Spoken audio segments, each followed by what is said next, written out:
Programme رکھا تھا تحریک صوت الاولیاء جموں و کشمیر کی طرف سے، مگر ایڈمنسٹریشن اور پولیس کے اعلیٰ ذمہ داروں نے ہمیں روکا، صرف روکا نہیں بلکہ مجھے گرفتار رکھا۔ بہرحال یہ جذبہ عشق رسول ہمارے سینوں میں کبھی کم نہیں ہو سکتا ہے۔ ہم تشدد کے حق میں نہیں ہیں، ہم امن خراب ہونے کے حق میں نہیں ہیں، یعنی ہم بدامنی نہیں چاہتے ہیں، یعنی ہمارا یہ مقصد نہیں کہ ہم تشدد پھیلائیں، ہم لوگوں کو وائلنٹ کریں، ہم توڑ پھوڑ کریں۔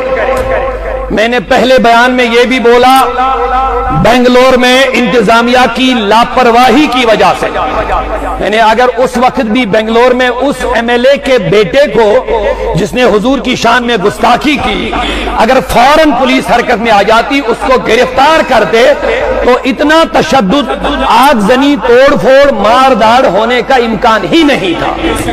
لیکن جب عوام کو لگتا ہے کہ انتظامیہ اس معاملے میں سنجیدہ نظر نہیں آ رہی ہے، ایم ایل اے کا دباؤ ہے یا کسی آفیسر کا دباؤ ہے، مگر اسی وجہ سے پھر عوام خود بخود وائلنٹ ہو رہے ہیں۔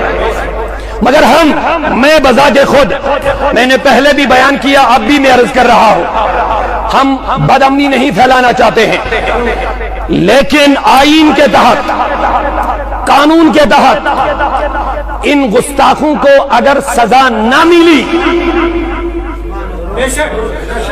میں آپ کی تائید چاہتا ہوں حضور کی محبت میں، اگر ان گستاخوں کو لگام نہ لگائی گئی، اگر ان گستاخوں کو قانون اور آئین کے تحت سزا نہ ملی، ہمارے جذبات کو ٹھیس پہنچے گی، عوام کے غم و غصہ میں اضافہ ہو سکتا ہے۔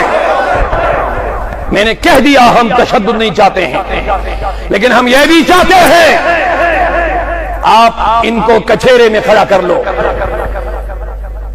جو مسلمانوں کے دلوں کو مجروح کر رہے ہیں، جو لوگ بلا وجہ اپنی شہرت کے لیے، اپنی سیاست کے لیے ہمارے مصطفیٰ کو ٹارگیٹ بنا رہے ہیں، کیوں؟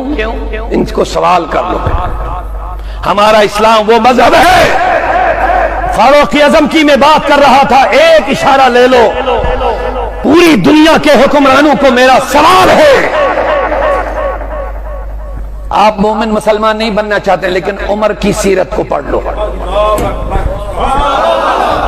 میں آپ کو جبر نہیں کر رہا ہوں کہ تم کلمہ پڑھو، بغیر کلمہ پڑھے تم حضرت عمر فاروق کی سیرت کو پڑھو، تمہیں پتہ چلے اسلام نے ہمیں کیا سکھایا۔ اسی لیے اعلیٰ حضرت نے کہا ترجمان نبی، اگر حضور کو پڑھنا ہے تو فاروق اعظم کی صورت میں پڑھو۔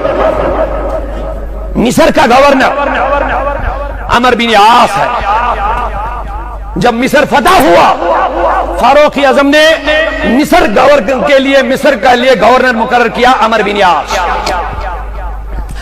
عمر بن عاص کا بیٹا یہ گھوڑ دوڑ کا شوقین تھا، گھوڑے دوڑانے کا شوقین تھا، اس لیے ایک دن ایک مصری شخص جو غالباً مسلمان بھی نہیں تھا، اس کو اپنے ساتھ ملایا، کہا آ جاؤ، آج ہم گھوڑ دوڑ کریں گے، آج ہم گھوڑ دوڑ کریں گے، گھوڑوں کو دوڑائیں گے اور دیکھیں گے آپ کا گھوڑا آگے بڑھتا ہے یا میرا گھوڑا۔ یہ کس نے کہا؟ عمر بن عاص کے بیٹے نے، جو صحابی ہے۔ چونکہ جو مصری شخص تھا، اس کا گھوڑا آگے بڑھا، جب آگے بڑھا عمر بن عاص چونکہ صحابی اور گورنر کا بیٹا تھا، سنو، اس نے پیچھے سے، وہ درہ ہاتھ میں ہوتا ہے، کمچ، اس نے پیچھے سے اس کو مار دیا، اس مصری شخص کو پیچھے سے مار دیا اور کہا تمہیں کیسے جرت ہوئی کہ گورنر کے بیٹے کے آگے تو بڑھا؟ خذ ھذا انا ابن الاکرمین، میں بزرگوں کا بیٹا ہوں، میں بڑوں کا بیٹا ہوں۔ گیا زمانہ، لیکن امیر المومنین اس وقت فاروق اعظم تھے۔ یہ مصری سیدھے مدینہ گیا، بولو محبت سے بولو، फारूक आजम की बारगाह में अपनी अर्जी पेश की, कहा उमर मैं इंसाफ चाहता हूं। वाकया सुनाया, मेरा घोड़ा आगे गया, उसी ने घोड़ दौड़ के लिए कहा, उसको ये बर्दाश्त नहीं हुआ, उसको अपनी इज्जत के खिलाफ ये लगा, उसने धुरा मेरे शानों पे मार दिया, मेरे पीठ पर मार दिया, लिहाजा मुझे इंसाफ दे दीजिए। अब सुनिए बात, मेरी तरफ तवज्जो है, अब अदल की बात है, अब इंसाफ की बात है। इसीलिए आला हज़रत फरमाते हैं आज की कचहरियों को अदालत मत कहो, कचहरी कहो। अदालत उस जगह को कहते हैं जहां लोगों को इंसाफ मिले। जब इंसाफ नहीं तो ये जगह अदालत कहने के हकदार है ही नहीं। जब जस्टिस ही नहीं, तशद्दुद क्यों होते हैं, इख्तिलाफात क्यों होते हैं, फितने क्यों भड़कते हैं, फसाद क्यों बढ़ते हैं, कत्लो गारत क्यों बढ़ता है, इंसाफ खत्म हो गया। फरमाते हैं फारूक आजम ने ऑर्डर किया, मिस्र के गवर्नर और उसके बेटे को हाजिर लाओ। गवर्नर सहाबी है, बेटा सहाबी है, बेटा गवर्नर का बेटा है, दोनों को कच्चे अदालत में खड़ा कर लिया और उस मिस्री को भी सामने लाया। जब तहकीकात की तो गवर्नर का बेटा अमर बिन आस रज़ियल्लाहु का बेटा मुजरिम करार पाया। फारूक आजम ने दुर्रा उठा के मिस्री के हाथ में दिया, कहा आजा मिस्री, ये रसूलुल्लाह का तर्जमान उमर तुम्हें कह रहा है। कोई गवर्नर हो तो अपनी जगह, कोई बड़ा हो तो अपनी जगह, लेकिन इंसाफ के कचहरे में अदालत में जब खड़ा होगा, यहां ऊंच और नीच का लिहाज नहीं होता है, यहां वही बोला जाता जो रब और मुस्तफा का मामला का कलाम और फरमान होता है। अपने सामने उसकी पीठ पर दुर्रा मरवाया और मदीने का मिस्र का गवर्नर अपने बेटे की पीठ पर दुर्रा पड़ रहा है, देख रहा है, एतराज नहीं कर रहा है। यह है इस्लाम। बहुत सारे वाक़ात हैं, मैं अब बात खत्म कर लूंगा, लेकिन मैं ये कहना चाहता हूं आप लोगों को मजबूर मत कर लीजिए रोडों पर आने के लिए। प्रोटेस्ट हो रहे हैं अभी पूरे कश्मीर में, जम्मू कश्मीर में कहीं एक टहनी भी नहीं टूटी, एहतजाज हुए हैं, एक गमला भी नहीं टूटा, एक शीशा भी नहीं टूटा, लेकिन खुद ब खुद आप लोगों को वायलेंट करेंगे, हम उसके जिम्मेदार नहीं हैं।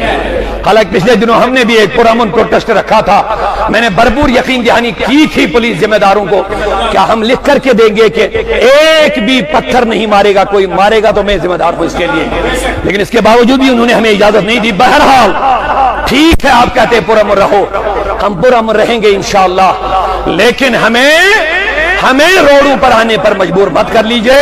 ऐसे खबीसों और शैतान सिफर इंसानों को कानून के शिकंजे में लाकर इनको कड़ी से कड़ी सजा मिलनी चाहिए, ताकि हमें भी लगे कि हमारी बात भी कोई सुन रहा है, हमें भी लगे कि इंतजामिया और एडमिनिस्ट्रेशन और कानून के जिम्मेदार वो हसास है इस मामले में। अगर आपने गैर जिम्मेदारी और गैर संजीदगी का मुजाहरा किया, फिर शायद ये कौम खुद ब खुद रोडों पर निकल करके अपने हक का मुतालबा कर सकते हैं। बहरहाल हम अभी इंतजार में हैं, इन खबीसों को कानून क्या सजा देगी, और हमें यकीन है इनको सजा मिलेगी। आईन के तहत कानून के शिकंजे में अल्लाह ताला हम सबको सलामती अता करे, हम सबको अमन व सुकून अता करे।